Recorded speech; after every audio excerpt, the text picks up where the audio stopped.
Welcome aboard the Ear to There podcast, the podcast that'll help you vacation like a pro in any Disney destination. For those of you standing, please sit down and hold on throughout our journey and get ready to learn how to have the time of your life. And now, here's your host, Phil Gramlich. Hello, everybody, and welcome to the Ear to There podcast. I'm your host, Phil Gramlich. I am also the owner and operator of Ear to There Travel, a Disney-specialized travel agency. And like I say every week, it's my job to take away all that stress, all that anxiety, and all the time that it takes to plan a Disney trip so you can focus on the fun things like having a great time with your family and friends and enjoying the magic. And I do all of that absolutely at no cost to you, from booking your resort to fast passes to dining reservations to special event tickets, everything, golf tee times, anything you could think of.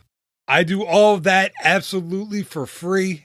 And you can find this podcast, my blog, or request a free, no obligation quote over at eartotheretravel.com.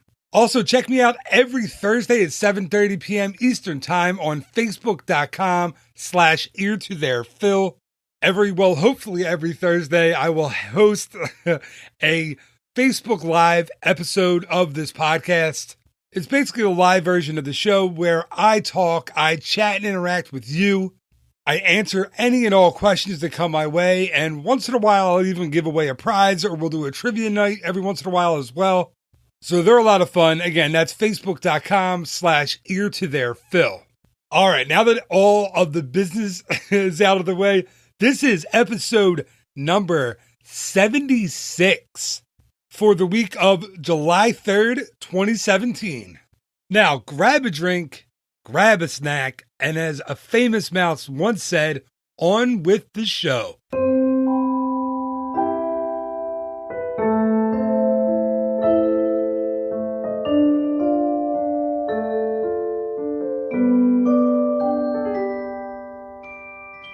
Oftentimes on this podcast, I talk about the food in Walt Disney World.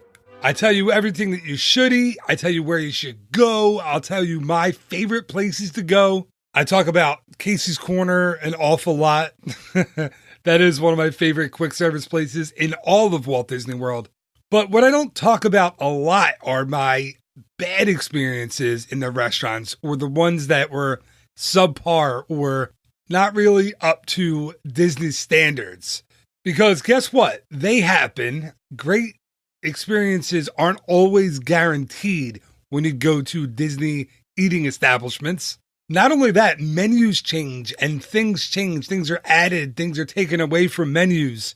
And the restaurants, like the attractions in the park, are always in a constant state of change. So there may be places on your list that you'll say, you know what, I've been there, I've done that. Either I had a bad experience, or it's the same every time when we go. Why should I go back to that restaurant or that stand or that kiosk? This week, we wanted to bring you kind of a look at places that you should give a second look to, or a second chance to. So the title I'm going with on this episode is Disney Restaurants That Deserve a Second Look. Here to talk about this with me is a man who has promised me that this episode will be even more amazing than the time he ate his weight in Godfather's Pizza. Mr. Johnny, don't call me Chunk, short sleeve, welcome back to the show. Godfather's Pizza. I think that's how they went out of business, man. I was running them down every time they come in. They saw me. It's like, oh, there he is. Go. It's kind of like how, in some families in Halloween, when they see the kids come around, like, kill the lights, hit the ground, nobody talk. That's how Godfather's Pizza was with me. Dude, there's so many neighbors like that in my new neighborhood that we walked around on Halloween last year, and the lights were off, and I could see people moving in the house. It drives me crazy. There's a scene in Big Daddy where the guy turns on the lights, and Adam Sandler goes in through the back door and makes the guy give the kid all like Rolex and cereal, and it's really funny. But wait, you should roll up on in their house on the next day, November 1st, and go, hey, we missed you guys last night. I mean, I saw you around. Maybe you had like a party. So do you have any candy left over? Because that's customary, right? Yeah, right? Being neighborly. Yeah, right. Take that TV off the wall. If not, Wait, so did you get my quote on my intro, or did you not get it? Wait, which quote? Oh, the eighth of wait. It was from Goonies. That's what man! When Chunk says Chunk, of course. Of course. I mean, I it's been so long since I played that role. I know. That's exactly right. Gosh, I mean, geez, 30 years now. Right. But if you remember, more than 30 years. Corey Feldman, Mouth's character, says to you when you come in the house and say the gun battle on the street in the beginning of the film was the most amazing thing you ever saw. Mouth says, more amazing than the time you ate your waiting Godfather's pizza. And then he says, more amazing than Michael Jackson when Michael Jackson came to your house to use the bathroom. And then you say, okay, Michael Jackson didn't come to my house to use the bathroom, but his sister did. Love that line. Anyway, if people don't know, Johnny played Chunk in the Goonies. That was a good time, man. You know, those residuals are still coming in. I got one in last week in the mailbox, man. $7.50. I think it was from me watching it on TBS last week. It was on. I was flipping through the channels. Yeah. If I liked Subway still, I'd go there and buy a sandwich for that, but I don't. Oh yeah, I forgot about the Subway issue. I loved it. I'm sorry, we got to get to the episode in a second, but I got a Instagram message or an Instagram post from you the other day that had the picture of you or of the table at Deluxe Burger at Disney Springs with the big roll of paper towels there on the table. That cracked me up. Oh, well, wait. What I should have done was done it before and after, because when I sat down before, that roll was full. When I was done, that roll was just nubbins at the end. Well, at least you weren't using your shirt. Yeah. I mean, I'm not an animal. I mean, I'm not a savage. I mean, I like to use a paper towel. All right, man. Let's get. We can do this all night. Let's get into the episode here. What we were talking about and what you and I were discussing before we hit record on here was how much the food in Walt Disney World, and I say it all the time, has improved over the last decade and a half. And it's not just the table service restaurants though. It's and you mentioned this to me. It's the carts. It's the counter service restaurants. I mean. It's gotten so much better, and people who, there's restaurants that I know, this might not be the right word, but I know I've shunned in the past, and I've gone back to them just, I don't know, for, dumb luck, or somebody recommended it to me again, and I tried it, and yeah, wouldn't you know it, it's good. They're good again, or they're better, or there's something different, or there's something new that I didn't realize it was there, so that's what this episode is, hopefully going to be about. We'll see how many segues we get into. I love how you said that you shunned a restaurant at Walt Disney. I was picturing this idea of you traipsing back up to the counter or in the archway of the entrance, and then all of a sudden people like jaws dropped and you hear like a glass break, and everyone's like, "He's back!" Yeah, and they're high-fiving each other. For some reason, I picture myself with like a long white beard walking in like it's been like decades. I don't know why. like Tuna Tom walking into the restaurant after 20 years. Oh, rubbing their eyes like it can't be. I heard he was dead by now. But yeah, like no, that's kind of I did. I shunned. I said like I would walk by restaurants like right now. Like for me, Pecos Bill is that's a shunned restaurant for me because I loved the menu previously and I loved going in there and that for some reason it had like these memories for me that it was like this place that we went on every Disney trip, and if we didn't go for lunch one day on the last day of my trip, we'd make sure we went to Pecos Bill. We get the burger with the fixins bar and the hot cheese whizzy cheese, and when they changed the menu, I gave it a shot. I did. I waited a while, but I tried it and I was mad the entire time I had that meal. I was literally mad. Like, I'm eating a burrito, and between bites, I'm like, this dumb burrito. like, See, you were literally hangry? I was. And in the middle of the food, like, in the middle of the meal. Yeah, it was. I felt bad for Amy and the kids in that moment, because they're, like, enjoying it. Like, they have the girls have, like, their churro bites with chocolate dip, and they're like, Dad, isn't this good? And I'm like, I'm not even trying it. Like, I'm not. Please tell me you grabbed it, you stood up and did like a Gronk spike, Shout out to Safety Dave. I know you listen to this, Safety Dave. He's down with Gronk. I wish I did. I wish I did do the Gronk spike and just walk out like, this is a bad word. And I just walked out. But I didn't. I stayed and I ate my burrito that I didn't enjoy. Anyway, I don't want this to be a negative. This is not what it, you know me. I'm not a negative dude. Like, I'm just not negative. I'm optimistic. I try to be open-minded. I don't want this to be a bashing episode, so that's not what I'm going to let it be.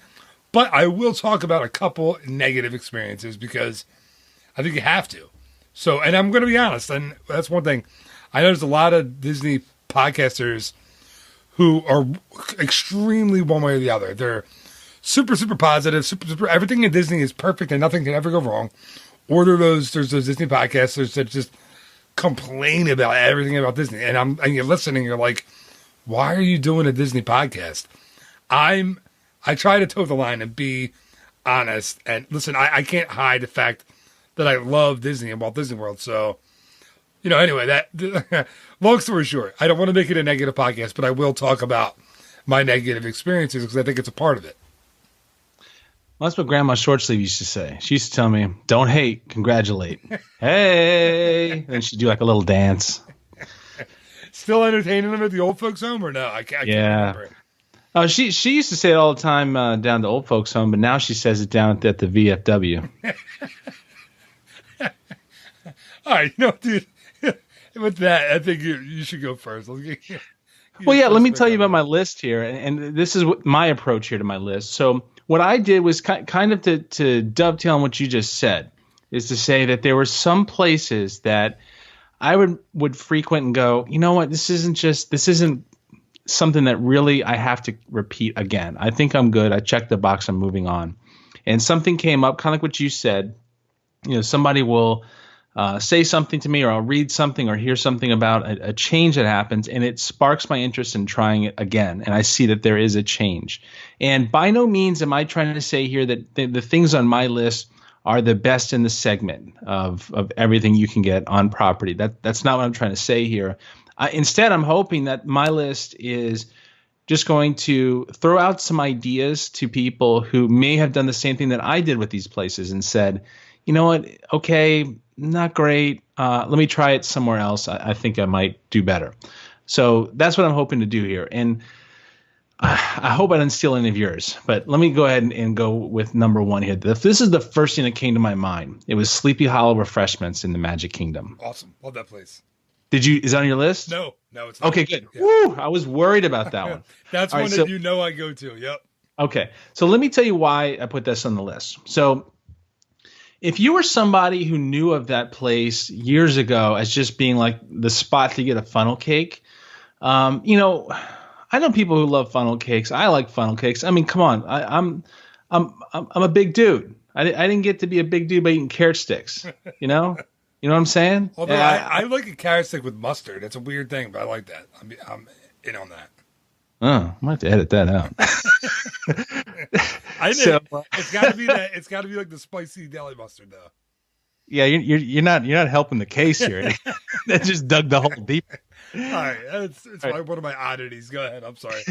No, that's okay, man. It's everyone has their little their little neuroses. Oh my God, I have more than a little. Come on, I got a bag of them. Well, so Sleepy Hollow, it was the spot to get a funnel cake. No disrespect to funnel cakes, I love it. Shout out to funnel cakes. But now what's going on there? Just in case they're listening. In case, I mean, and I know like the funnel cake contingent, the funnel cake mafia might be listening. So the menu is insane now, not in a bad way, but just, we talked about this before and on the sandwich episode, actually, you were talking about the sweet and spicy chicken waffle sandwich. Darn delicious. The Nutella, it's the fresh fruit and they don't call it Nutella because I don't think they have the rights to say Nutella. But they put Nutella on a waffle and put the fruit, but it's going in the last couple months, it's going even to notches above that. So like right now they have a breakfast waffle sandwich there. It's like, I think it's ham, egg, and cheese, if I remember, which I have to look, one of these days, I swear, man, I will do my homework before I hop on recording with you. If I remember, I think it's like through noon is when they serve that breakfast waffle sandwich.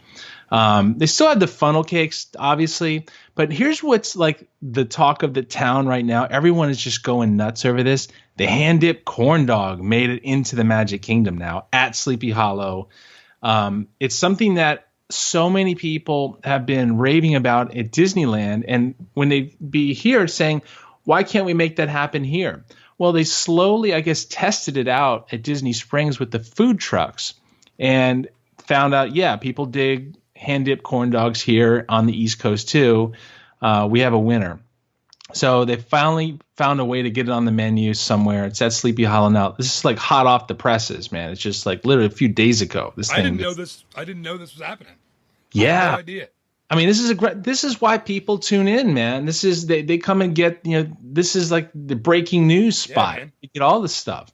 So I think the way they're serving it, if I heard from my inside sources, they're doing it with the house-made chips there too. So it's like it's a hardcore basket of fried goodness now when you get that.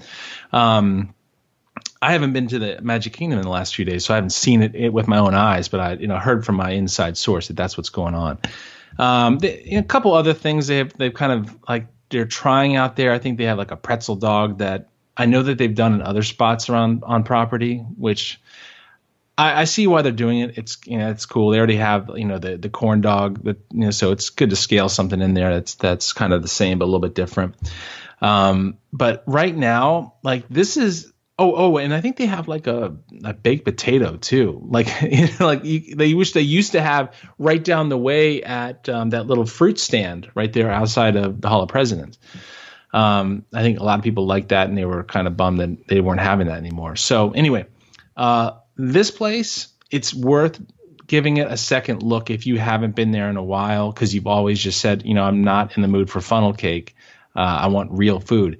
They've got some real good choices here. I think Sleepy Hollow. Don't sleep on Sleepy Hollow. Wow, look at that. That was well done right there. That's how we do it here, everybody. Was that planned? Nothing is premeditated. Dude, that's a mic drop moment right there. That was well done. End it right there. We got a 15-minute podcast. That's it. I know. If this wasn't a $5 microphone, I would drop it on the... Dude, that's a great pick. I love that place. I didn't know about the corn dog, so I'm really excited about that. And now I'm kind of bummed out that I'm not getting it back then until like November, because I was kind of. But listen, I can't really complain. Less than 3 weeks, I want to be in Disneyland, and I'll get a corn dog there. So, really. And look, I know a good travel agent. Her name is Sally. From Sally's Magical Travels. Yeah, I'll give her your phone number when we're off this recording. Oh wait, isn't that what you do? I do. Yeah. Oh, wait, don't worry about it. Wait a second. You can just book your own trip down here and go ahead and check that out. That's a research mission, man. Write it off in your taxes. I will not going to say anything. I don't want the government. Yeah, just in case there's an IRS agent listening. Come on, there has to be one, right? There's bound to be one of them. Anyway, yeah. So that's a great pick, man. I love it. I love that place. And you're right. Again, people who don't go often like you and I do. That's a location and it's easy to walk past it too. So it's one that they might hit, they might not hit, or they might have done 10 years ago and never thought to do it again. So great pick, man. Thanks, man. Appreciate it. Yeah. All right. So see, I took a little bit of a different tack. So I want to give you my first one and we'll see, kind of how anyway, I'm going to go with now I'm going to say this in my best Mexican. No, I won't. That would be ridiculous. I'm just going to say San Angel Inn. And is it San Angel Inn? I don't know. San Angel Inn. There's, right now, Allison, don't call me Allie Miller, is so angry listening to me try to pronounce that. She just took her iPhone and just Gronk spiked it. Shout out to Safety Dave again. She's so mad that I can't say it. But I'm just going to say San Angel Inn. San Angel Inn. However you say it. The restaurant inside the pyramid in the Mexico Pavilion. So this one isn't really from a personal perspective. Like I don't have like a personal reason why this one wasn't on my go-to list. But for years, it's gotten a bad rap from Disney fans, I think.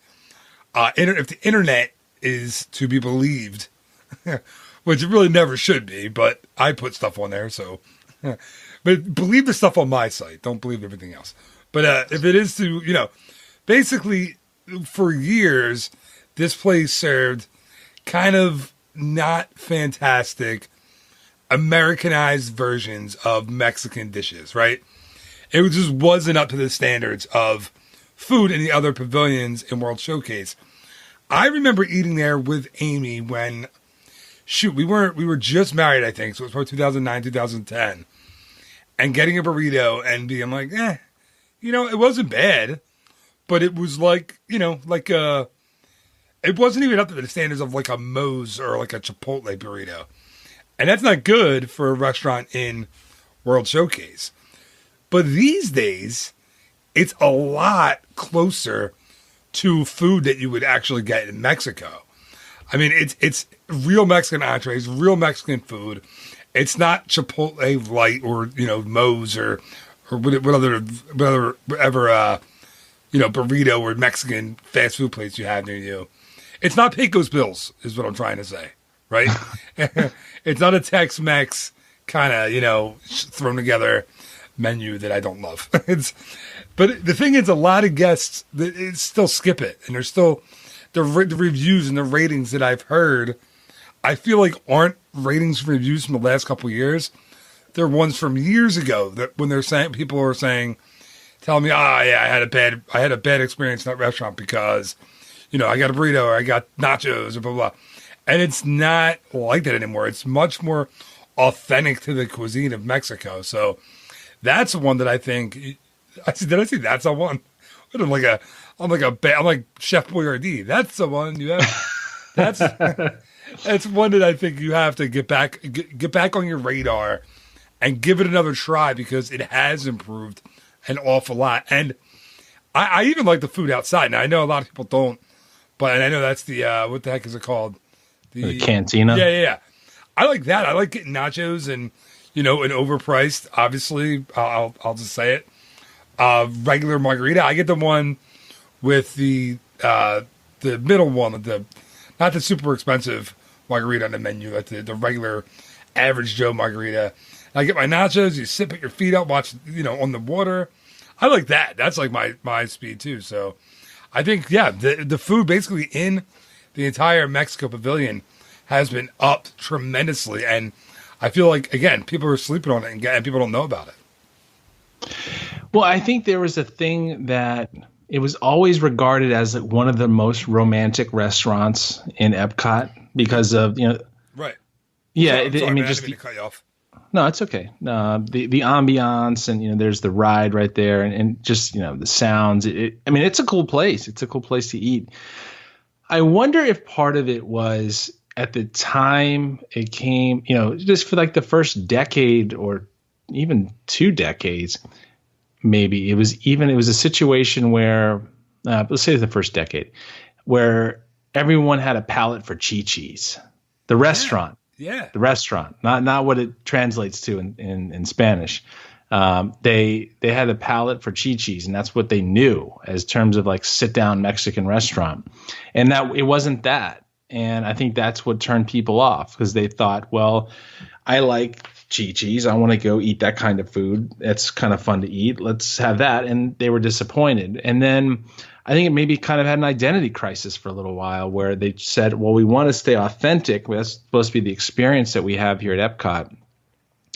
But then as they started to kind of morph the menu, it still wasn't hitting the right buttons for people. They weren't expecting that kind of food. They were expecting Chipotle by then. That was the palates of Americans and well, I should say Americans and non-Mexicans who didn't really know what that food really was like. And you kind of had this sanitized version of the food or Americanized version or whatever you want to call it kind of permeating everyone's palate, then yeah, people are going to be disappointed. But I'm going to be honest, I haven't eaten there in years, but I heard of somebody who ate there, and I saw a review that they did in the last couple months, and I saw what they were eating, and it was a totally different menu than the last time I went there. And I was kind of it piqued my interest to see what they had there, that maybe this should be something that's on the radar again. Yeah, but what's funny is I can't pronounce half the stuff on the menu.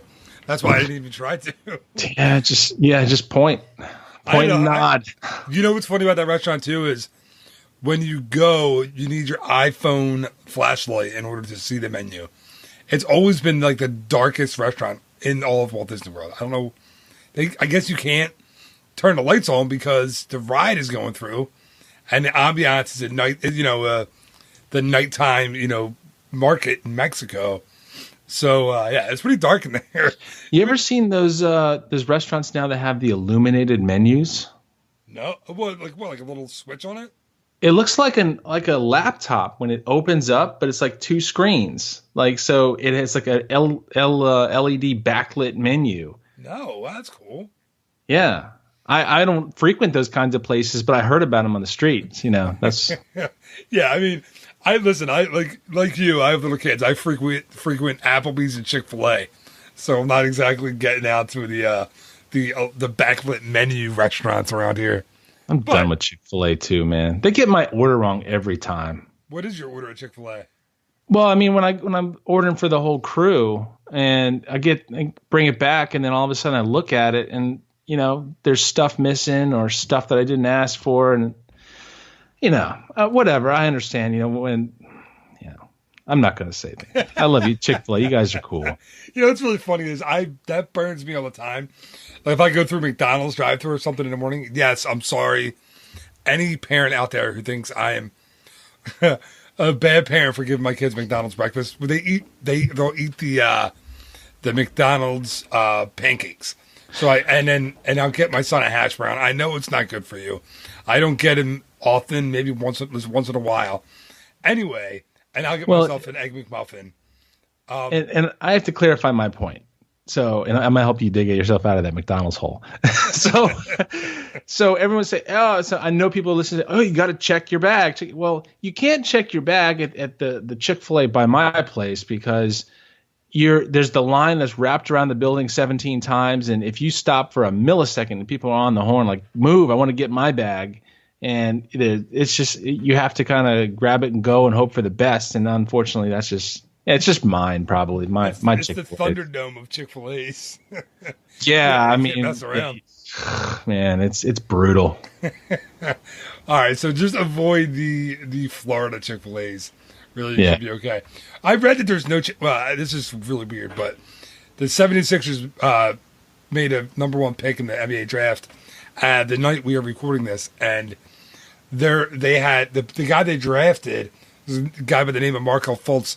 He was supposed to go to Boston in the number one overall pick, but the Sixers made a trade for him, made a trade for the pick, and I drafted him. And I read that he was really relieved because there are no Chick-fil-A's in downtown Boston, and that's his favorite food. So that's exactly, that's really, to me, that was hilarious. That was like a big deal to this kid that was about to make millions of dollars. You could probably buy a Chick-fil-A if he wanted to. But he's like a 19-year-old kid, and he was like bummed out that there was no Chick-fil-A.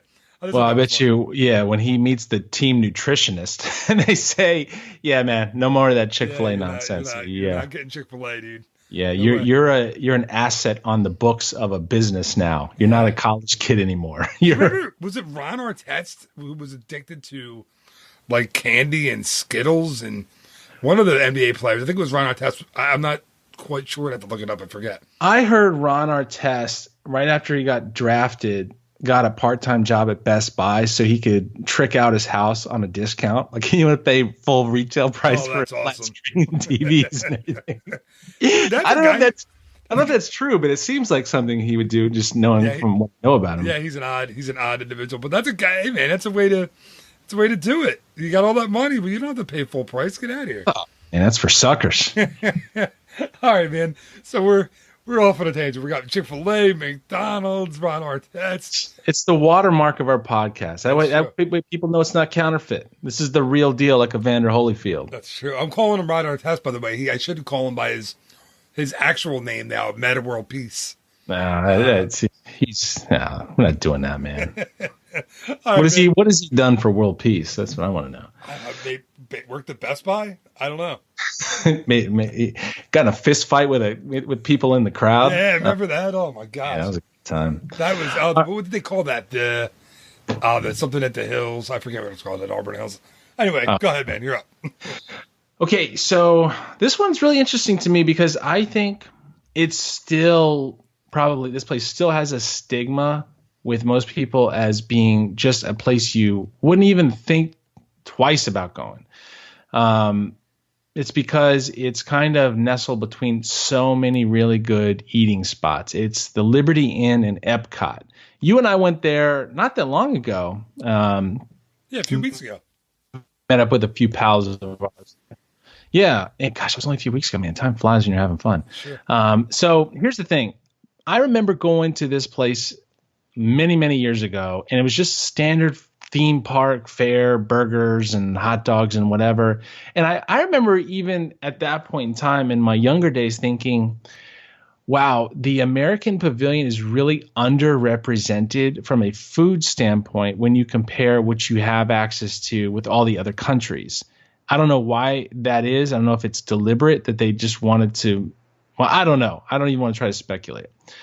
But for some reason, things have been changing there. And I think this really kind of kicked off maybe a year or so ago. I think they really kind of hit the radar with me when I heard one day that they were doing a surf and turf there. They were doing like a little New York strip steak and some fried shrimp. And I thought, really? And I just had to go try it. It was like $11 at the time. And it was actually pretty decent. Again, keep in mind, I grade things on a curve. Like if you tell me I'm going to buy an $11 New York strip and some couple of fried shrimp, I'm going to see if it's good for $11. And then is it going to be as good as something you get at Yachtsman Steakhouse? No, definitely not. But for the money and for the convenience on set, not bad. So here's the thing, though. They have a new sandwich that they put on the menu. It didn't make our sandwich podcast because the first time I had it was with you. I was really kind of underwhelmed with it. I think I liked the idea of it, but they just didn't execute well. So I don't know why, but I was there a few days ago and I said, let me just try this one more time just to give it a second chance because I knew it was new a few weeks ago and said, let me just see what we can do here. So they now have it's a grilled chicken sandwich, and go with me here. I know everyone hears grilled chicken sandwich and they're hitting like the plus 15-second button. They're like, let's see where this guy's going on the next one. It's on a brioche bun that's toasted, so it's good. It's not just this nasty enriched white flour junky roll. No, it's on a nice brioche bun with bacon. This time they had a ton of bacon on it, guacamole. You can get it with a garlic aioli, but I'm not down with aiolis, man, because I know it's just churched up mayonnaise, and I know they're trying to pass it off as something fancy pants. So I don't get the garlic aioli. They have those, the really thin shoestring crispy French fries with it. And you know me, I dip it in Florida ketchup, which is barbecue sauce, not sriracha, which is hipster ketchup. That's some good eating right there. And it's pretty cheap. I think it's like $10, something like that. Again, you think I'd take notes or take pictures or something to remember this stuff, but it's a decent meal. And if you're an annual pass holder, you get the 20% discount on that. So it's a really smoking deal for a good sandwich. So it got my seal of approval. I think maybe they just worked the kinks out over the last few weeks. It's a good sandwich. I would go for that any day of the week. Dude, again, I got a good pick. And I just had that surf and turf that day that I was there with you last month. We went, and I had never had it before. And I was like, you know what? I got to try this because I've heard of it, and I heard it was there, and I knew of it, and I want to be able to tell clients and other and listeners like what it's like. And you're right, man. For what it is, for like you said, it's not. You're not going and getting a medium rare steak at Liberty Inn. You're not getting that. you and I have talked about cooking a lot, and you're not getting that home cooked phenomenal New York strip. There. Yeah, it's not sous vide. No, but you're getting a decent enough steak. I thought it was good enough. You get the fries, the few, yeah, like you said, it's a couple pieces of fried shrimp, and they threw some broccoli on there on the side, just to color the plate up. I guess I didn't eat that. Make you feel better about what you're doing. Yeah, I love that they put broccoli next to steak, fries, and fried shrimp. Like I'm like, it just cracks me up. It's like when I order the burger and they're like apple slices or fries. I'm like, dude. Come on, I'm here on vacation. Lots of times I'm wearing a medal from running a race. You think I want apple slices? Get out of here. Like, I wish cast members would think a little bit. No, I'm kidding. I love cast members, obviously. But yeah, they used to have, do you know what they used to have at Liberty Inn that I miss? And this is like a super unhealthy sandwich. But and it's going to segue well into my next place. It was the cheeseburger that was topped with pulled pork. It really doesn't sound like it made sense, but it was really good. And I would get that, and Amy, my wife, would get she was just asking for just a pulled pork sandwich. And it was really good. We would get that there all the time. So speaking of kind of unusual burgers, do we need to like drop the news about the really sad thing that I just found out a few days ago about your favorite burger? That we just talked about on the podcast like 2 weeks ago. I know. Yeah. Hot off the presses, man. Yeah. You should. Do you want to be the bearer of bad news? I don't want people to send me the hate mail. I should, because it was my baby. The peanut butter and jelly burger from ESPN at the Boardwalk is off the menu. Now, stop the podcast, and then can you insert like that Sarah McLachlan song? I will remember you. Yeah, it seems like I can't hit pitch. You know what's funny is when I hear Sarah McLachlan now, I think about those dogs in the cages crying on that commercial for the Humane Society. Although I have this fantasy when I win the lottery, or like get the American dream of a good slip and fall lawsuit. I want to get a minivan and just rig it up with all tweeters in there, just wall to wall tweeters, and get a vanity plate that says Treble Rebel, and just go to the traffic light when you get the kid who's got the heavy duty subwoofers going crazy, and you just crank up Sarah McLachlan and just like blast and you can just, he's got his hands over his ears. I got mine plugged up, and I'll just say, yeah, you hear that? She's building a mystery back there. I don't know how you come up with it. Like You've seen my family tree, man. That's a good point. Yeah, Anyway, that's hilarious. But I forgot where now. I completely forgot where I was going. Oh, so I'm at the barbecue pulled pork on a burger. But I wanted to really quickly talk about I want to pour one out for my homie, the peanut butter and jelly burger. It's so weird.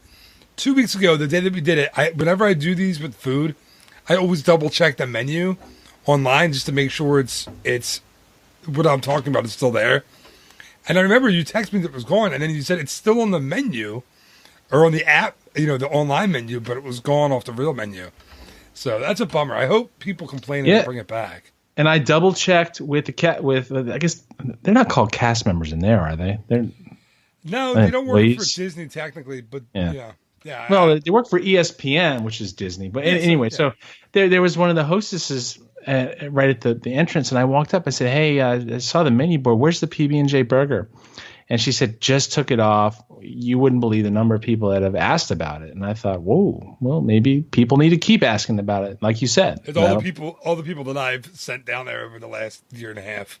I brag about it. I say how good it is all the time. Yeah. All right. Well, I'm bummed out about that. And like I said, I'm going to Disneyland in a few weeks, and they didn't even have it on the menu with that is ESPN, even to start. So it's probably still not there on that one. No. So I will not be getting it. All right. So my barbecue or my pulled pork burger at Liberty Inn is going to kind of segue pretty well, because I'll stay with not only will I stay with the counter service choice, but I'm going to stay in Epcot. And dude, I seriously think you're not going to believe this pick. You're not. I think you might have to pick yourself up off the floor. But I'm going with Electric Umbrella. And I know it gets dumped on all the time. Continually, like, when I was on a college program, going back almost, it's 19 years ago, almost 20 years ago, people were like, don't go there. It's not great food. And historically, there hasn't been great food there. But for some reason, I always end up there. And I always have from the time I was a kid. I think it's because it's right inside of Epcot. Like, you get in the main entrance, you get there around lunchtime, and you're like, well, Electric Umbrella's right here. Listen, I'm not the only one. That always has a super long line when you go in there. And again, I always used to get the standard burger and fries or, chicken nuggets, chicken tenders and fries, whatever. And it was just theme park food. Well, not so fast. They changed the menu a few years ago. They had a meatball sandwich, which was awesome. And they took it off the menu. I don't know why. But now they have a sausage and pepper sandwich that Amy gets every time we go. And she loves that. And I get the French dip burger. But they have the French, which is just exactly what it sounds like. It's a cheeseburger topped with, the, what is it called? The roast. Are you gonna wait? Are you gonna do another attempt to do an accent or an accent on how to pronounce something? No. I just can't remember what the heck a French dip is. The au jus. Yeah. With the roast beef. Yeah, with the roast beef. I'm sorry. I was trying to bait you to say au jus. No, I can say au jus. I can handle that. Okay. You got that one. You're good.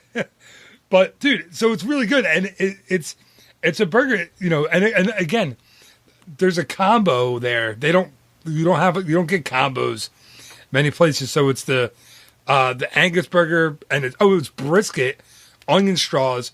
I don't know how to say that kind of cheese because with Munster. How do you pronounce that cheese? Munster. Is it just Munster, like Herman Munster? Yeah. Oh man, my whole life I've said that like Munster. People always looked at me like I was crazy. I wasn't laughing at you. I saw something funny come through my phone. No, people always looked at me like I was nuts. Then you get your fries, a choice of dessert, and a fountain beverage for $19.49. By Disney standards, that is a good deal. Doesn't it come with like a cupcake too, or something like that? Dessert, your choice of dessert. So I'm sorry, I missed you. I didn't hear you say that. It's a cupcake, or it's like a little piece of cake, I think. Or they have like a little pudding cup, I think, with like cake crumbles or something like that on top of it. I'm sorry, I don't have it in front of me. But for the for a combo meal to cost you, $20 is a really good deal. Because usually you have to add everything on individually to like, you go get a burger, then you pay for the fries separate, then you pay for then you get the fries, I'm sorry. But then you pay for the drink separate and dessert separate, and this is all together. It's a pretty good deal. And this is my place where I go after after a marathon or after one of the Goofy Challenge or the Dopey Challenge. We always end up here. I don't know why, but we always do. I think my kids like the cupcakes there too. They have like this, I don't know, like a chocolate cupcake with this bright blue, like neon blue icing. I guess it's like staying with the futuristic feel of the restaurant, even though, it's not the most futuristic looking place anymore. But it really charges up your kids. Get it? See what I did there? Yeah. Electric Umbrella. See? Well done. So, do you know where heat. Do you know where the name comes from? With the Electric Umbrella? No, I know what the electric slide is. You can't do it. No, it's so and this is another Rolly Crump story. So when they were deciding some kind of merchandise to sell at Epcot, there was a guy that came to the Imagineers. I guess it was WED. No, I don't know if it was WED back then or WDI. And he literally made an electric umbrella. Like it was it opened and closed like with batteries or whatever. And they didn't buy it because they thought it was kind of a silly invention. But he loved the name so much, the phrase electric umbrella, that he mentioned it to, I forget who his boss was at the time. And his boss said, yeah, let's name the restaurant that. And that's how it got its name, just because Rolly Crump liked it that much. And he designed the interior of the original Electric Umbrella restaurant, which is cool. The problem with that poor individual is that he was just way ahead of his time. And now if he tried to sell and market that product in the 21st century with the laziness that we are, now we have blinds that are remote controlled. That I don't know what's going on with that invention. He still has the patent or not, but he should dust it off and see if he can sell it now. With the fidget spinner? Ugh. Dude, The fidget spinner, I'm sorry, it's a crazy tangent, but I read that the lady who invented it like 12 years ago, and her patent, I don't know if the patent runs out, I correct me if I'm wrong, but I believe she didn't sell any of them, and her patent like ran out. So some guy basically just remade her and redid the same design, sold it, got a patent for it, sold it, it hit, and now he's making millions. So, they're the dumbest things ever. They're dumb.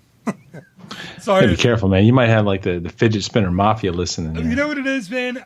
I understand if it helps. Like they say it helps kids who have special needs and stuff calm themselves down. And dude, if that's what it's for, I'm all in. I'm all aboard. I love it. My daughter has one, and it's hit, Alexa, and she's hit the other two kids by accident with it because she's spinning around so fast. They've gotten hit. They have like fidget bruises on their faces. So for me, it's not a great invention. Anyway, so electric umbrella, French dip burger, fries, after my marathon, a huge beer, and then I feel sick because my body did not want that much food and beer after running a marathon. So then I usually like kind of stumble around Epcot for a couple hours. But yeah, I mean, all the abuse you put your body through in running a marathon, then all of a sudden you just douse it with beer and burger. That's what I do. What's happening to me? That's what I do. And what's really funny is, like, I don't know if this is how it works, but they say your body goes into like when you're running that far, your body goes into like everything that you eat or drink, it holds on to after you run like that distance because it thinks it's going to keep burning that energy like that. So it holds on to. So I swear I put on like 7 or 8 pounds in a couple days after a marathon. Like all the weight goes on and then it comes off slowly. It's a weird thing, man. Anyway. Yeah. Why don't do that nonsense? Yeah, it's a little silly, but whatever. Anyway, all right, man. So you're up. You're up for your next one. All right. So my last one was the Liberty Inn in Epcot. Going to go similar theme here. My next choice is the Liberty Tree Tavern. Here's the thing. I think this is kind of a polarizing choice because some people are just really into it. They love it. It's just a solid choice. Consistently executed every single time. That's why they like it. Other people, I don't know what their version is to it, but I think maybe it's a huge meal and they don't want to eat a Thanksgiving meal in the middle of July kind of thing. And so they like to hate on it for that reason. I don't understand. I like it. I personally like the restaurant. But here's the thing. So they used to have this lunch menu that had some things that you couldn't get. Well, they still do. Have some things you can't get in the dinner because the dinner menu is kind of this prefix thing that everyone kind of gets the same thing when you go in there. But now a couple of things have changed. So as of just a couple of days, again, hot off the presses here. I talked to a couple people who just went there 3 days ago. So now it used to be that the dessert there for dinner was this thing they call a Johnny cake, which, I felt kind of flattered that they named it after me, but because I was going there so often. But the problem was it was just kind of a ho-hum mediocre attempt at a dessert. It was kind of like a sponge cake or something with cranberries in it, and they threw some ice cream on top of it. And, it wasn't a whole lot to write home about. So they basically, I don't know what the inspiration was or why they decided to wait this long to do it, but they scrapped that dessert for dinner and brought the thing that people go nuts at. And probably the only reason why people go there for lunch is because they had this thing called the ooey gooey toffee cake at lunch for dessert that you could order a la carte.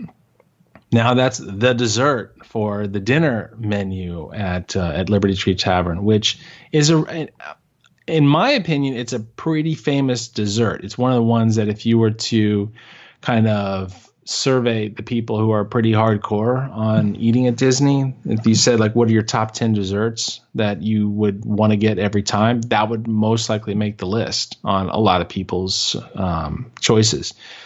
There's a second thing that's going on is, again, a very controversial topic here. is now they have alcoholic beverages at dinner time for dinner service. So, for beer, it's Sam Adams Boston Lager, which I'm a fan of. I think it's good quality beer, and every single time it always goes down nice and smooth. But one thing I think is kind of interesting is they had Bud Light. No disrespect to Bud Light. Shout out to Bud Light. But I don't know. I know why they're doing it because, there's some people that really prefer Bud Light. But here's the reason why I have this pause about it is to say, I was kind of under the impression with the food and beverage program at the Magic Kingdom that, when it started with Be Our Guest, they were going to put items on the menu that were not easy to slam. Like Bud Light is a slamming beer. You can throw back, 17 of those things. You don't know what happened. You don't want to do it at $7 or $8 a pop, but so like with Sam Adams though, you do one or two and you feel pretty good, and that's all you need. I have yet to see anybody, tipsy McStaggered going around Magic Kingdom at night because they ate dinner at Be Our Guest or Liberty Tree Tavern. It's pretty hard to go Boris Yeltsin when you're paying $8-9 a beer. I mean, unless you got deep pockets, you just don't want to do it. But they also have I think they have a cocktail and I think hard cider was supposed to hit the menu. I don't remember if that was on there, and a couple of wine choices as well. So that's a neat thing to add to the menu in terms of the experience there. I'm not saying that you have to have booze in order to have a good time or have a good meal, but I think, good booze paired with good food is a good time. And, obviously drink responsibly and eat responsibly and party hard, all that kind of stuff. So that's my choice, Liberty Tree Tavern. Give it a second look if you kind of shunned it, to borrow Phil's phrase there. What's funny is a couple things. One, I remember you mentioning the ooey gooey toffee cake before as one of the things that you would put on your Disney must-have chart when you were back in the years before you lived in Florida. Mm-hmm. You said that on one of the episodes of the podcast before.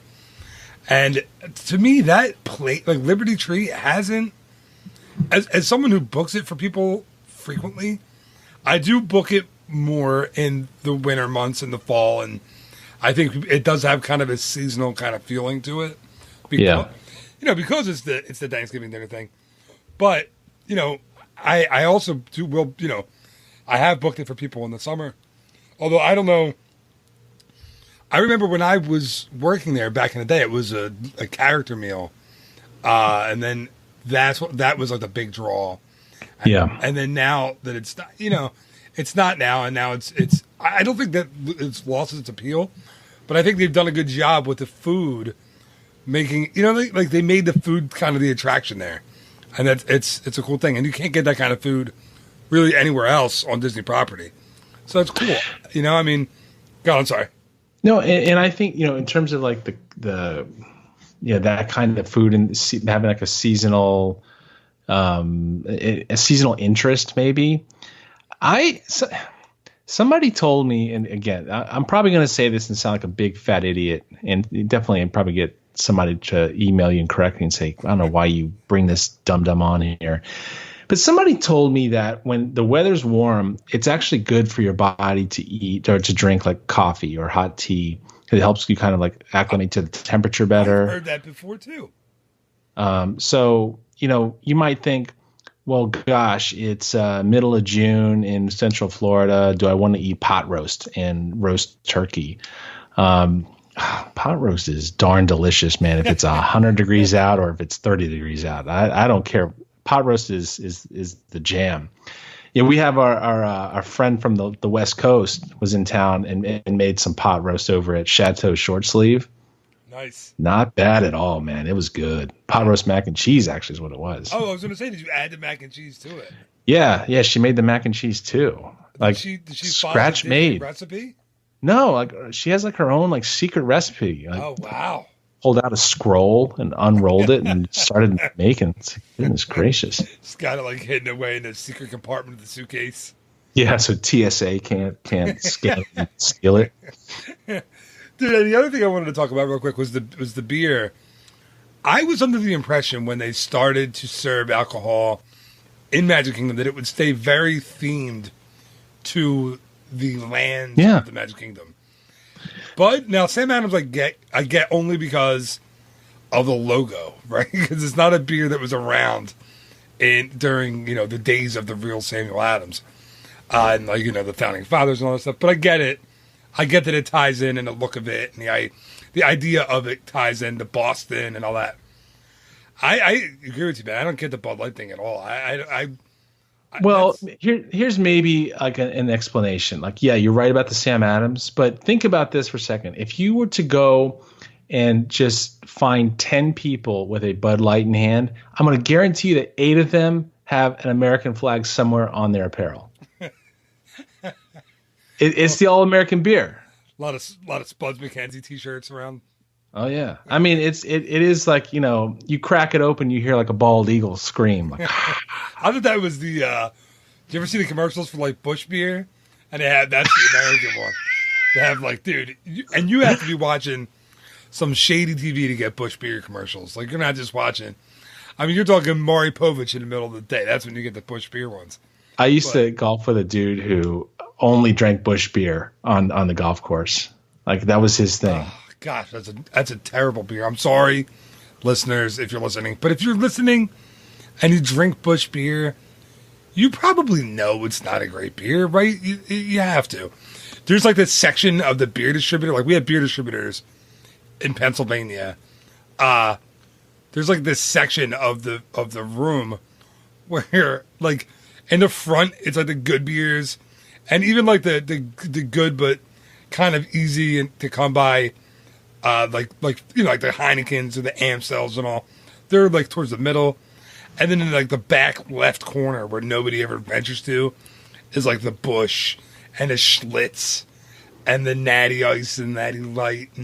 Do you remember the Busch commercial, like the jingle? No. It's something like, head for the mountains of Busch beer. Yeah, man. I remember that. That was when it was classy back. That's like an 80s Busch beer commercial. He used to call them Bushies. Like, he'd say, hey, you want a Bushy? And I'm like, yeah, all right. My buddy on the golf course, he'd always sneak Bushies in his golf bag. Dude, Busch, and then there was a Busch Ice. I remember when I was, again, segue alert, when I was on a college program, I was not of age. So we had to kind of, and kids, young people were listening, please listen to your parents, because I did not, and I did drink alcohol underage, which I'm not advocating, but we did, and we couldn't get it,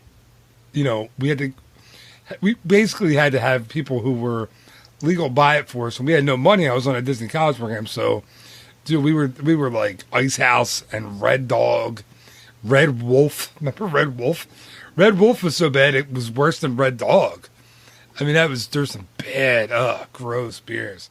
That's how, if you're a clerk at a convenience store, a grocery store, a beer store, that's like your red flag. Like, I'm definitely going to really pour over this person's ID to see if it's real.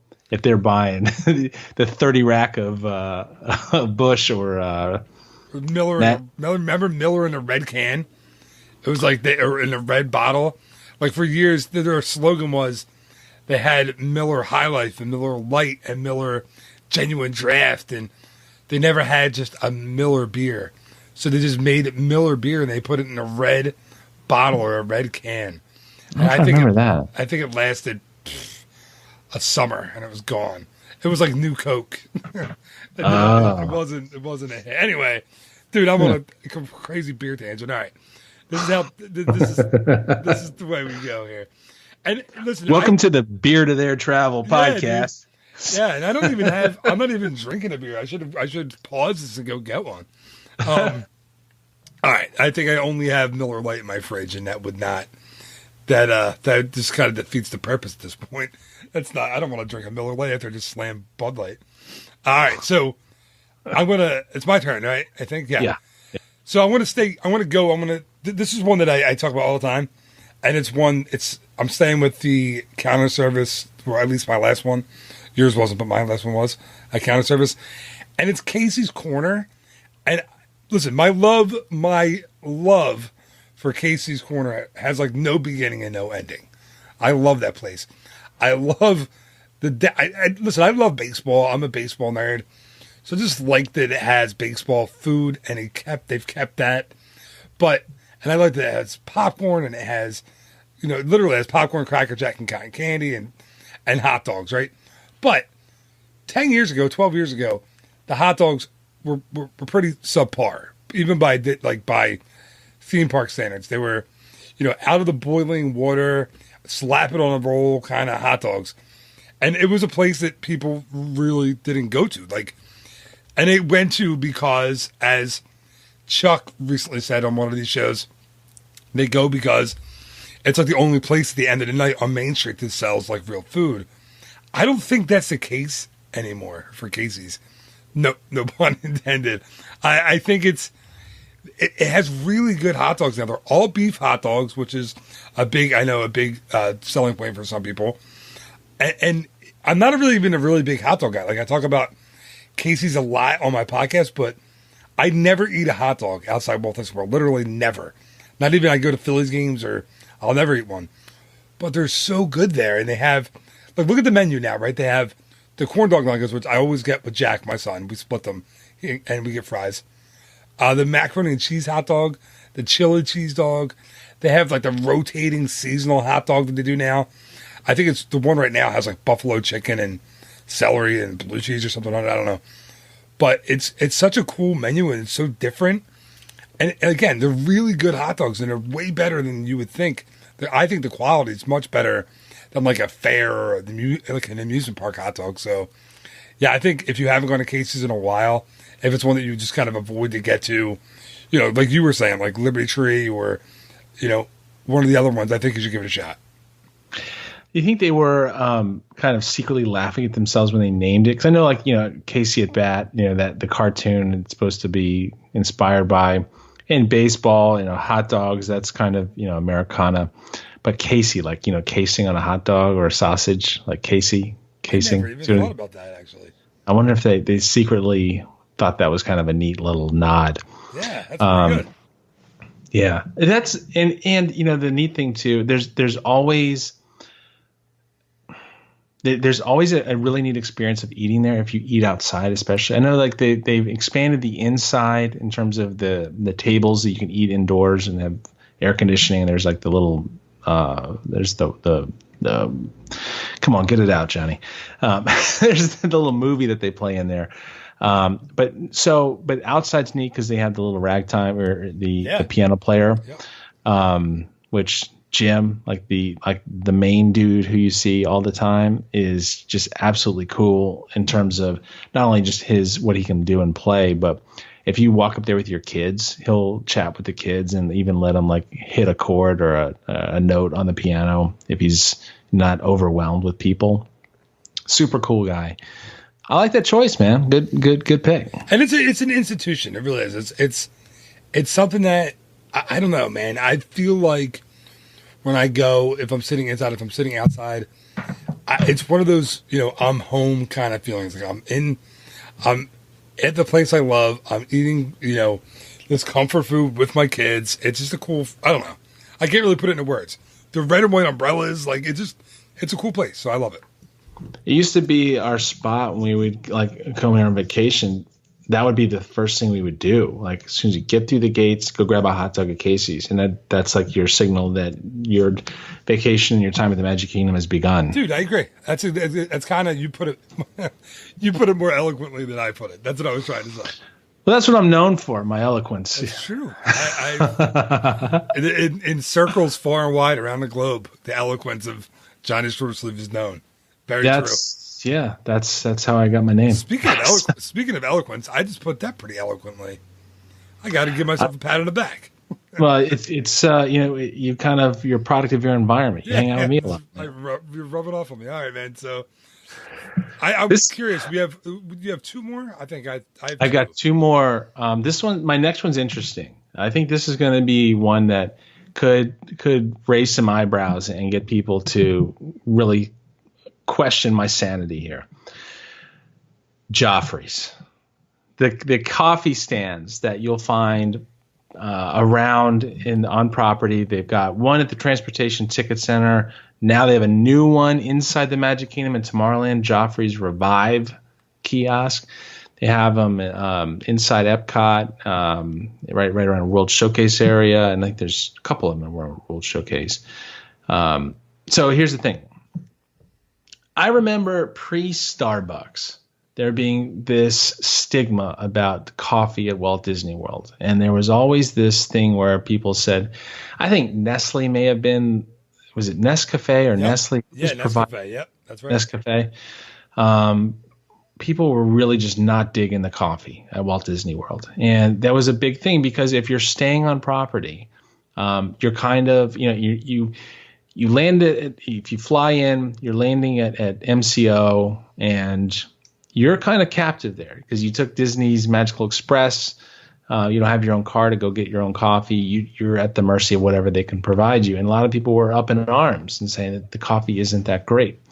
So here comes Joffrey's into the picture, and people saying still not a great choice. What are we going to do about this coffee situation? Well, fast forward, we'll skip a few details in along the way. Then all of a sudden Starbucks comes in, and then you got more polarizations. You got half the world loves Starbucks, half the world hates it. But here's the thing with Joffrey's. So when Starbucks came into town, I was thinking, gosh, if I was the Joffrey's people, I'd be kind of shaking in my boots, or maybe they have a contract in place that's keeping them there. Who knows? But whatever happened, it seems like almost overnight, they really kicked their game up a notch, because I remember going to some of those kiosks and just saying, you know what, I know I'm going to get a mediocre cup of coffee. Nothing that's going to set the world on fire. It's going to do the job. It's very utilitarian. Well, things have changed, in my opinion, because now not only have they kind of expanded the menus and they got, some newer, fancier offerings other than just the kind of the standard coffee and latte and cappuccino kind of deals. The new one, the Revive kiosk inside Tomorrowland, they had this Mission to S'mores latte instead of Mission to Mars. Nice. It's a latte with a bunch of like s'more goodies all mixed in there and put on top, and it looks like something you'd see out of Starbucks with a whole bunch of craziness on top of it. They also, down at Disney Springs, they have a couple different spots down there. One is the Tea Traders Cafe, which I've been to a couple times and bought some loose leaf tea from them, and it's really good tea. I'm not a tea expert, but I can tell you what I like and what I don't like, and I've gotten some really good stuff from there. And I think you can even, I haven't tried it, but I think you can get tea like brewed and take a cup with you to go. But I always just get the bags of the loose leaf stuff and bring it home. They also have like a smoothie kiosk in Disney Springs, which I've never tried. I'm not a smoothie fan. That's one of my neuroses. I don't like milk. But that's another episode.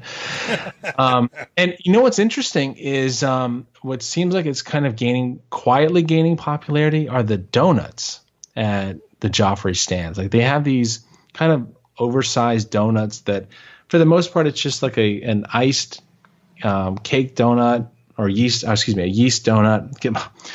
Come on, fat boy, get it right. A yeast donut with icing and sprinkles on top.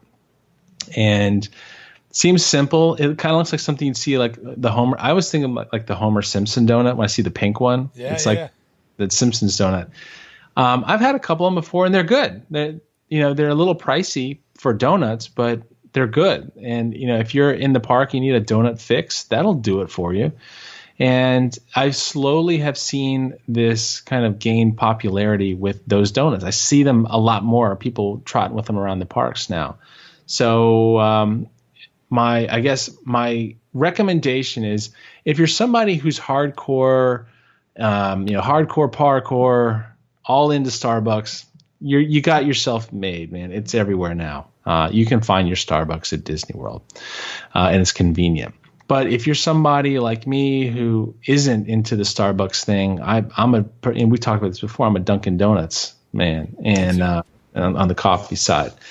You can get it at the Speedway gas stations on property, but otherwise Joffrey's might be an interesting thing for you to check out again if you've shunned them in the past.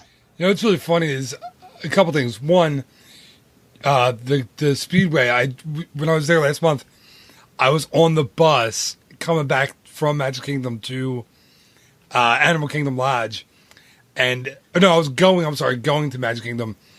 And I was planning on getting coffee when I got to Magic Kingdom in the morning, and I saw the Speedway, and I was like, oh, Dunkin' is there. I was like, I can't get it. They won't stop, believe it or not. They won't stop the bus, even for me, to get out and get my cup of Dunkin' Donuts coffee. So that's the one thing I thought of. The other thing I thought of was you were talking about the donuts is, sorry, this is not in response to Joffrey's at all, but there's a great, and again, this is a Mitch Hedberg joke, and I'm going to try to do his voice. But when he talks about, I'm sure you've heard it, but he says, I went to a store, I bought a donut, they gave me the receipt for a donut. I don't need a receipt for a donut. He goes, I'll give you the money, you give me the donut, and a transaction. We do not need to bring ink and paper into this. And then he goes, I just cannot imagine a situation where I will have to prove that I bought a donut. He goes, some skeptical friend, don't even act like you didn't get that donut. I got a receipt right here. Oh no, it's at home in the file under D for donut. And that's my Mitch Hedberg impression. It wasn't great, but I love his stuff is the best. But let me make a prediction about donuts. I'm sorry to cut you off. No. I got to say this, but I'm going to forget to say it. I know that on the West Coast in Disneyland, they're starting to show signs of getting out there in the crazy donut sphere with some of the things that they're offering out there. Yeah. I think I'm gonna say it right here and mark my word. Let's come back to this episode like a year from now, and we'll see the donut game getting kicked up a notch at Walt Disney World. I'm telling you, it's gotta. It just seems like it's so right. Like the timing is so right for them to start doing some crazy donut offerings. I know that they've got the spot in Blizzard Beach, like the little donut, the little tiny donuts there. I don't think that's not. Who wants to go to the water park and eat donuts? Like I mean, floating around on a lazy river with a donut in your hand.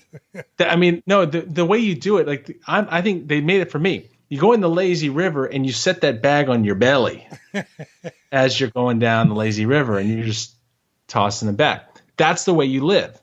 But mark my word, I think we're going to see like the donut game get into play at Walt Disney World. It's time. Dude, I love donuts. I love the idea of like a fancy donut, but it's something I don't eat, or I try not to. I'm trying to be healthy, trying to eat healthy.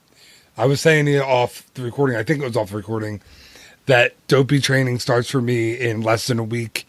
So I gotta, if I'm going to have my donuts, I gotta have them now, or in Disney, like you said, Disneyland, I'll be there in a few weeks. I want to be healthy, but when I'm in the parks and on vacation with my kids, I'll eat donuts. I mean, come on, you gotta do it.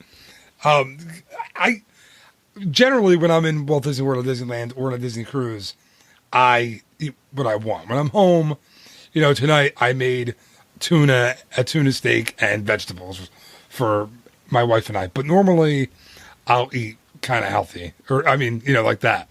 But on the Disney cruise, man, or Disney World, forget it. I'm getting burgers, pizza, not really pizza, unless we're at Via Napoli, then it's pizza. That pizza a few weeks ago was amazing. Pizza was insane, man. So it ruined pizza for me because I don't want to eat pizza anywhere else. I know it really does. It does. All right, man. So my next pick, I'm going to go with, and again, like I said, I took a little bit of a different tack than you did. So this is one that I loved for years and years. It's a resort restaurant, and I remember first going in college. Well, I'll tell you the name of it first.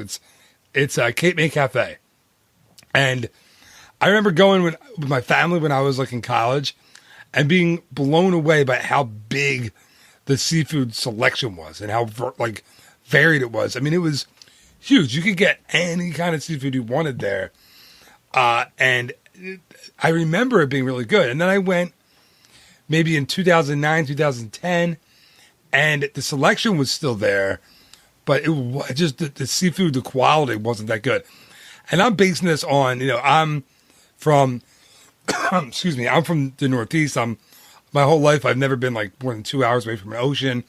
So I've had good seafood in my life. Like I'm not saying I'm from Maine, or from, it's up there, but I've had good seafood.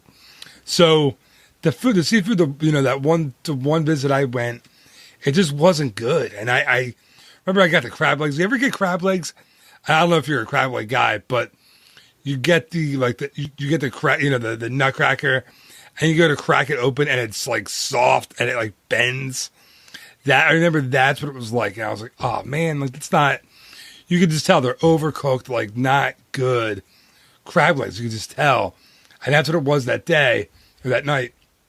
And I didn't go back for a while. Well, we went back last year because we were staying at the beach club, and we went. And dude, I got to tell you, they pared down the menu, and the buffet selection. There's not as much, not as much seafood on the menu, but the seafood that they had is like crab legs, clams, shrimp, out of this world, man. Just delicious, like way better than I remembered it even being before. They have like the carved beef station that was really, really good. Everything I got was really good, hot, not rubbery, it was just excellent. So like I said, it's the menu. I think them paring that menu down and concentrating on a few seafood items other than like 40, and it makes it so much better. And they have an awesome dessert cart there too. They have like 20 different desserts. My kids go nuts. They would just eat dessert all night if I let them. So yeah, man, that's my pick, Cape May Cafe. I think that's an interesting theme in terms of some of the other places that I've seen around on the property where, like, a perfect example is like Food and Wine Festival, like at Epcot. I remember it seemed like, don't quote me on this, and I'm trying to sound like I know it. Again, I should do research before I talk about this stuff. But it seemed like in years past, each of the different countries that were represented might have had 4 or 5, in some cases, different choices. But lately, in the last year or two, it's only been like 2 or 3. And so, again, I might be fuzzy on the numbers, but it seems like the number of options have reduced a little bit on those offerings. And what has resulted has been a much better output of what they're executing on. I like that idea. I think it's great just to say, we're going to really focus on getting it right I mean, kind of like, like some, like Five Guys just has burgers and hot dogs. That's it. I don't think they even sell hot dogs that often, but everyone comes there for the burgers. I've never seen anybody buy a hot dog in that place. I swear to God. I haven't either. Now I'm thinking about it. I walk in, I look at the menu, I'm like, all right, burger. And then I see the hot dog there, and I'm like, no, I'm not getting a hot dog here. It's known for the burgers. So yeah, I've never seen a hot dog eaten there. Yeah. Good choice, man. Thanks, man. And again, like, do you know what I mean though with the crab legs? Like, do you ever try to crack? Do you eat them and try to crack it? And if it bends, it's so unappetizing to me. It's like I don't know why that turned me off so bad, but it literally turned me off for years. I like crab, but I don't like eating crab legs and doing that whole thing. Right, because it falls into that bucket of food that you don't stop eating because you're full. You stop because you're tired. Yeah. That's a good point. That's so true. By the way, you just reminded me of another comedian's joke, Louis C.K., when he talks about his weight and he has like a weight problem. And he's like, he goes to talk to the doctor, and the doctor's like, so, okay, at what point do you, during a meal, do you, get full and stop eating? And he goes, what? He goes, I don't stop eating when I'm full. He goes, I stopped eating when I hate myself. It's really good. Anyway, man. All right. So Cape May Cafe. Let's go. You have your last one, right? So I'm expecting hit it out of the park, and I hope you didn't take. I hope your last one isn't my last one. But if it is, we can share it. No, I while you were talking early on, I shuffled my list around because, and you'll see why. I don't think this is going to hit it out of the park. I think you're going to feel like this is like a low blow below the belt when I choose this one. Because I chose Pecos Bill for my 5th one. Nice. Yeah. But let me tell you why I chose Pecos Bill. That's so funny. I ragged on it twice, and you're like sitting there like, all right, now I gotta tell people why this is good. Oh man, sorry about that. Little technical difficulties. Oh, no, that's all right, man. This is gonna make me lose band points. I was sitting on a yoga ball and I rolled the wrong way and it yanked my microphone cord out. So just yeah, that's how I do it here. I admit it. But anyway, yeah. So Pecos Bill, I am like you. I used to love to go there and grab a burger. It was no fuss. Very satisfying meal. Prices were decent, and I thought it was a good pick. But when they made the change, I was definitely not cool with the change. Here's why I chose this though. So the first change happened, I guess this was around 2 years ago. It was in the fall of 2015, if I remember. So what happened was they went from the burgers with the fixins bar to this kind of Tex-Mex menu, but it only had 4 things, if I remember correctly, on the menu. It was like the fajitas, like a fajita platter. Then they had a burrito. Then they had a rice bowl, and they had a salad, which is like the hot dog on the Five Guys menu. I don't think anybody bought that. So I think what happened, this is my guess. I don't know if I haven't talked to anybody on the inside on this one, but I think what happened is it was a lot of people like you and me who just said, not into it. Missed the old setup. Not really crazy about the new thing. And the prices were a little high for what you were getting and like what you're used to, the price point in the old menu. But I think quietly they've changed the menu and kind of updated a little bit. So they think they still had the fajitas and the burrito, but they dumped like the rice bowl, and now they have 2 different burgers that are back on the menu. There's a I think they call it the Southwest burger. It's got like pepper jack cheese on there, and like a taco burger, if I remember the other one.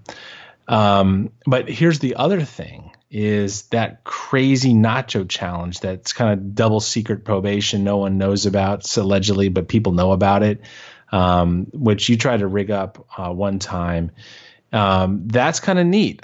I'm not a huge fan of these like massive, let's have these huge plates of food put in front of you, and it's so excessive, and people just gouge, just going crazy and eating way too much food. And I feel bad about that, like it's wasteful.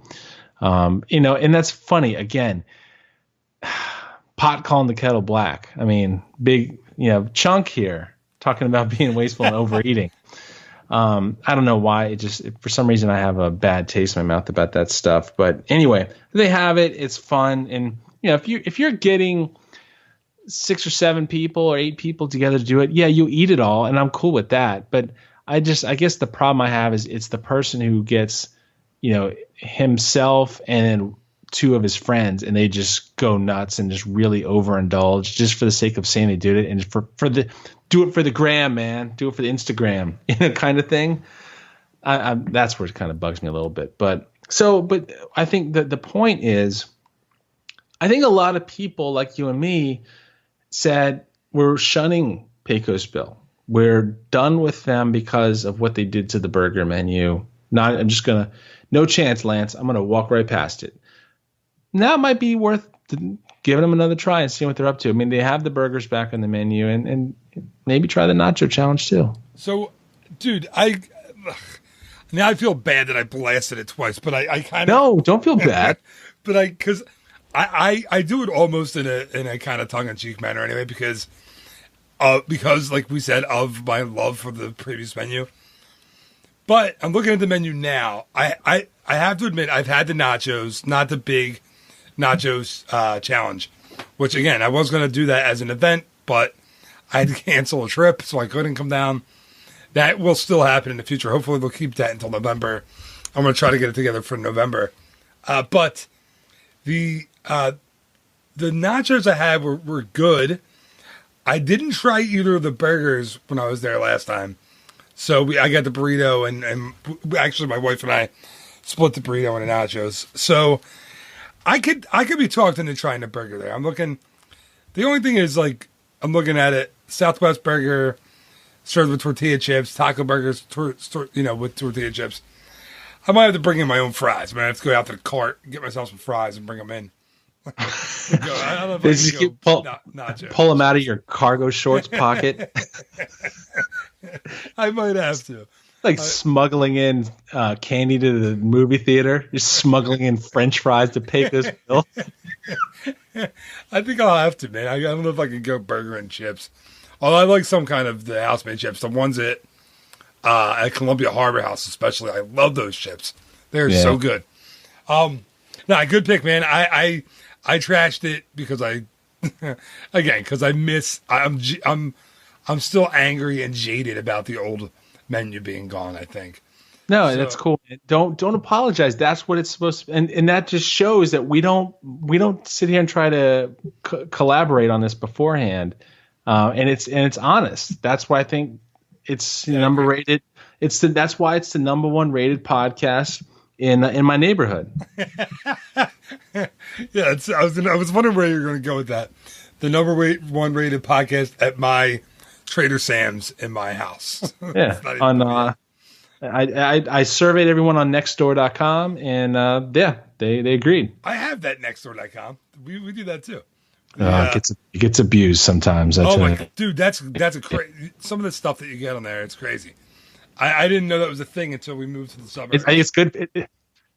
It's a good thing to be able to kind of flush out who are the people you don't want to visit on Halloween. You want to know something funny? And I hope my neighbor who I'm going to talk about here doesn't listen to this podcast. Once, when we first moved to the neighborhood, people welcome you on that website, and we were like, thank you, we'll see you around.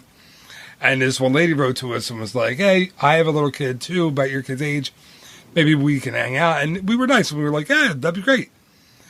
Dude, one day, she knocks on the door. We don't even know who she is. And Amy lets her in, and she brings her dog into my house with her kid. And they came into we've been here for a couple months. They came into our house without being invited. She brought this big dog in. I have little kids. It was the craziest, most surreal thing. And that, like, 2 minutes later, her kid's smacking my kids. I'm like, all right, like, out, everybody out. Like, I didn't actually freak out, but I was like looking at Amy like, what is going on? Like, anyway, I don't think that had anything to do with, she just got our information from the website and then was here like the next day. It was the weirdest thing. Anyway. That's a little uncomfortable. You got to watch out for those types of people. Anyway. So, all right. This is like the podcast of tangents. So even more than normal. It's crazy. So, okay. My last one. And here's one that I have told clients seriously I've directed them away from this place for the last couple of years because my last experience there I didn't enjoy. And it's Chef Mickey's. Not my last experience, my experience before my last one. Because we just went, 3 years ago probably. And I have to be completely honest with you. Like I said at the beginning of the show, I'm just the furthest thing from a negative Nelly when it comes to Disney. I usually try to give everything the benefit of the doubt. This meal was just flat out bad. I mean, we went for breakfast. The food wasn't good. It was cold. The bacon, it's supposed to be crispy, was like that soggy, greasy bacon. Come on, there's nothing worse than soggy bacon. It was fun. And the food just wasn't good. Character interaction, by the way, phenomenal. Service, character interaction there is always, for me, it's top notch. You get the great, the best characters in Walt Disney World. I feel like they're awesome. But we decided after that dinner, that breakfast, to not go back for a while because I said, listen, the character interaction is great, but we can get these characters at other character meals, and the food, frankly, is better. So we ended up going to the Tusker House breakfast a couple of times over the last few years. I think that food is excellent, and again, the service is good, and the characters are really good there as well. So last month, I was down in Walt Disney World for travel agent training, and I had no say over my schedule. It's basically, Disney says, we're paying for you to be here. This is what you're doing. Deal with it. So they put us up at Animal Kingdom Lodge. Amazing. I was telling you all about it when I was down there. The one day it was crazy. The one day I had breakfast at, I think it was Chef Mickey. We had lunch at Whispering Canyon. I met you at Pandora. We did our Pandora preview. They gave me a gift card for dinner that night. I mean, I think I ended up spending $8 the entire day. It was insane. And I paid for our dinner with the gift card that they gave me. It was so Disney couldn't have been more generous. It was an amazing experience. But anyway, so the one morning, like I said, we went to Chef Mickey's, and I was like, ugh. I remember reading my, and this is complete honestly, reading my itinerary and being like, I do not want to go there for breakfast. Last time I went, it was brutal. And I went, dude, and I loved it. I thought the food was awesome. And I was pretty shocked, actually, because I haven't heard great things from clients, and I won't, excuse me, I won't talk clients out of going there, but I'll try to pointing them in the direction of Tusker House or Minnie's Seasonal Dine over at Hollywood Studios. But dude, I thought the bacon was crispy. It was awesome. My coffee was hot. The food was fresh. Everything was clean. It was just awesome. And I'd recommend it. I'm going to recommend it to people now because there's nothing like eating at the Contemporary. I love Contempo Cafe for that reason, with the monorail zipping over your head and just being in that concourse and everything. There's nothing like it. You just feel like you're in, it just feels like Disney. It just feels like that, what it was supposed to feel like when you were a kid. And the fact that I had a really good meal there and a really fun time with the characters, man, I was so excited. Because like I said, I was so worried about going, and it really, really surprised me. I haven't had breakfast there in a long time, but I had dinner there maybe like a year ago or so. And I was surprised that what I saw at the dinner offering from when it had been a long time since I had dinner there, and prior to that, the dinner offering was a lot better than what I remembered. And like they had like sushi on the thing. It's kind of like how you would like, to keister some fries into Pecos Bill. I like to have to like sneak a 40 of Old English 800 in there to eat with my sushi. Yeah, it was good. It was really good quality food. And, just like with any buffet, I think it's, I think you, if you kind of, my trick is to kind of just take a lap around, take a look, and then kind of small samples of everything, not go crazy the first pass, kind of get a feel for what's good that night and what you might be into, and then go crazy after that. And, at dinner time, they just have an amazing selection there. And it's not overdone like, such a wild and crazy assortment of things that they're not able to do it well. It's just good standard, a lot of comfort food kind of offerings, which I think is a nice solid choice. And when you add the character interactions and that, that aspect of being at the Contemporary or the monorail zipping over your head, it's a really cool spot to hit. I think it's definitely a good restaurant. I just like that. Now, again, I have, because we stay at Bay Lake Tower a lot, and I like that I have more than one option at the Contemporary. I mean, there's also, the Wave, and there's California Grill, but I mean, with my kids, we'll usually stay around the concourse. I'm glad that I have, more than just Contempo Cafe there. Of course, there's the Outer Rim, too. I go get myself my 40-year-old E over there. But a couple Mickey's Big Mouths. Yeah, but no, I liked it. I was so surprised that it was as good as it was. I was happy. So, yeah. So that is going to conclude this week's episode. I feel like putting on the close now. That's going to do it for this week's episode of. But thanks, man. This is a lot of fun, and I hope it didn't come off negative, because I hope it came off the opposite of that, because that's what I was kind of going for. So hopefully I didn't sound like negative about restaurants, because I don't. These are ones I actually feel really positive about now. I agree, and I hope the same thing as well. It's not designed to, at least my list wasn't designed to, grind, have an axe to grind with any of these places, but more just to say, I think this is really interesting to see that, times are changing in terms of what they're, trying to achieve with some of these restaurants. And if I was somebody who was considering a Walt Disney World vacation and hadn't been there in a couple years, or if you're a regular and you think, wow, I got some of these places that I just don't frequent, I think that goes to show that maybe you need to start to go back to some of these places you haven't been to in a while and see what's different. Yeah, man, completely agree. And again, thanks as always for doing this. This is fun, and I always laugh a lot when I have you on. So thank you, man. It's just a really good time. I want to give you whatever time you have. If you have something that you want to plug or point somebody to, or what do you got? Do you have anything today? Yeah, I try to at least point to some cool things that I think are good charities, local charities that, if you have a chance to check out, there's a lot of cool stuff that's going on in Orlando right now, and people doing a lot of good things. There's one charity I want to highlight. It's the National Moped Association. Local charity, really cool place, 501c3. So everything you donate to them is tax deductible. Check out the website. I think I could be paraphrasing it incorrectly, but the mission is to bring awareness to moped safety. And there's a real problem right now, especially in Orlando. Mopeds aren't given the right of way on the road. They're not respected, moped owners. And I think we really need to think about this as a society. Where do we want to be? What legacy do we want to leave? Do we want these people to be marginalized? I don't think so.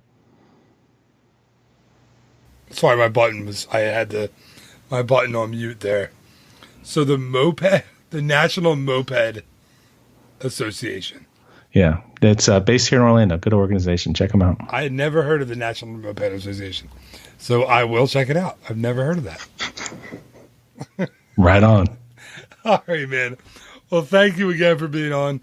I appreciate it. And we'll have to do it again. I know you were on 2 weeks ago, but I know again that you always have my highest downloads ever every month. So I'll have to get more. I'm going to have you on again, pretty soon. Well, that's it's probably grandma. I mean, she's told all her friends at the karate dojo where she studies. All right, man. Thanks again. All right, man. Hey guys, it's Phil here. This is being recorded well after we recorded that episode of the show. And I have to say that Johnny got me really, really good with his charity this week. You may have heard him laugh in there. Now when I listen back to the recording, I can hear him kind of laughing under his breath. But I was completely dumbfounded and had no idea what to say. I even spouted some line like my microphone was on mute. No, it wasn't. It wasn't on mute at all. I had no idea how to respond to that. The National Moped Association. I was completely taken aback. I didn't know what to say. I didn't know what to do. I was just, I couldn't, like I am right now. I had no words at all. But there is no such charity as the National Moped Association. So if you're looking for it, please stop or don't look for it ever again. I have to admit, though, that was a really awesome prank and he got me good. And I didn't know. I really, again, I didn't know what to do or say. So thank you again for listening to the episode. And here is the exciting conclusion of this episode of the Ear to There podcast.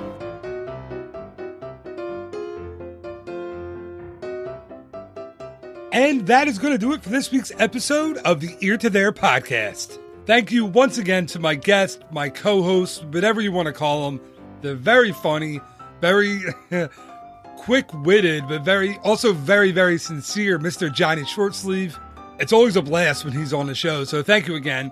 And thank you, yes, you, the one listening right now, for listening to this episode. And thank you for listening to any episode and telling your friends. And I appreciate everything you've done for me. And I hope you continue to enjoy the show. I hope you're listening every week or twice a week as it is. And if you are, in fact, enjoying the show, I just ask that you please subscribe to it and rate it and review it over on iTunes. I made it pretty easy to do. Just follow the instructions over at eartotheretravel.com/iTunes. There you will find a pretty, like I said, easy to follow tutorial that will teach you how to subscribe. That way you'll get the shows downloaded instantly to whatever device you listen on each and every week. Also, if you could leave an honest rating and review, it would be greatly appreciated. So thank you so much in advance for that. Again, you are awesome. Thank you for listening. Thank you for following me. Thank you for giving up your time to me. It means a ton to me. And just remember, there will be a new episode of the Ear to There podcast each and every Monday morning, as well as a new episode of the Ear to There podcast, Walt Disney World Word of the Week. And that will be each and every Wednesday morning. So until next time, thank you again so much for listening. Have a phenomenal week. Bye-bye.